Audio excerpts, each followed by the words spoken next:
আর আমার ছেলেটা এরকম কত কষ্ট করে মানুষ করছি, আমার ছেলেটা এরকম ধরে নিয়ে গেছে।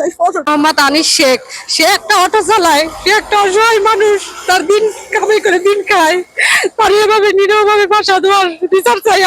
আমি বিচার চাই। আমার নন্দের সাথে শিকার হয়ে জেল হাজতে আছেন।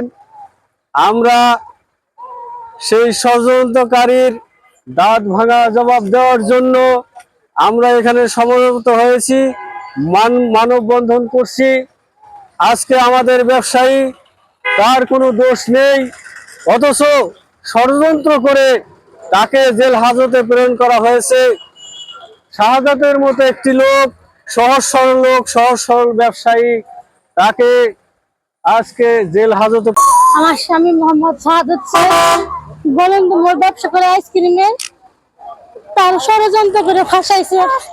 সত্যি তার কুবাইছে কিনা কুবাই না আমরা জানি না। আমার স্বামী সেদিনকে ছিল না, কিন্তু ষড়যন্ত্র করে আমার স্বামীকে ফাঁসাইছে। আমাদের পূর্বের ইউনিয়ন পরিষদে মামলা ছিল, ওই মামলা জেলে আমার স্বামীরে ফাঁসাইছে। আমার সাথে আমার স্বামী আমার বাইরেও ফাঁসাইছে। আমার স্বামী 9 লক্ষ টাকা পাবে, একটা ফ্রিজ পাবে। এখনো তার দোকানে একটা ফ্রিজ আছে। আমার এই টাকা যাতে দেওয়া না লাগে, এই জন্য আমার স্বামীর মিথ্যা মামলা ফাঁসায়া প্রথম রোজার দিনকে তারাপি নামাজ পড়ে বাড়ি আইছে, তখন তার পুলিশ দিয়ে ধরাইনো হয়েছে। সে সারাটা দিন রোজা ছিল, নামাজ পড়ছে, খায়ও নাই। সাথে আমার ভাইয়ের কোনো দায় নেই, আমার ভাই অটো ছাড়া, আমার ভাইয়ের ব্যস্ত কোনো সম্পর্ক নেই। তার সাথে তারও ফাঁসায়া দিছে। আমার ছোট বাচ্চা দুধ খাওয়ার লাগে, দুধ কেনা লাগে।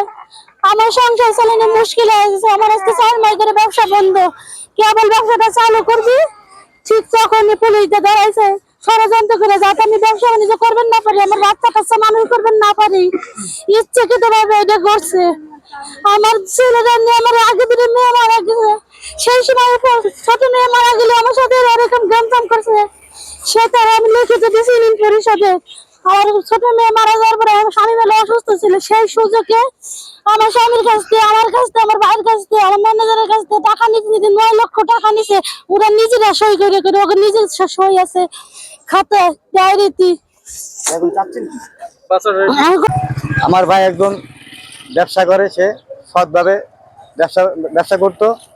তো এখন এই ব্যবসার ক্ষেত্রে আলমের সাথে হয়তো একটা লেনদেন ছিল, টাকা পাইতো আমার ভাই।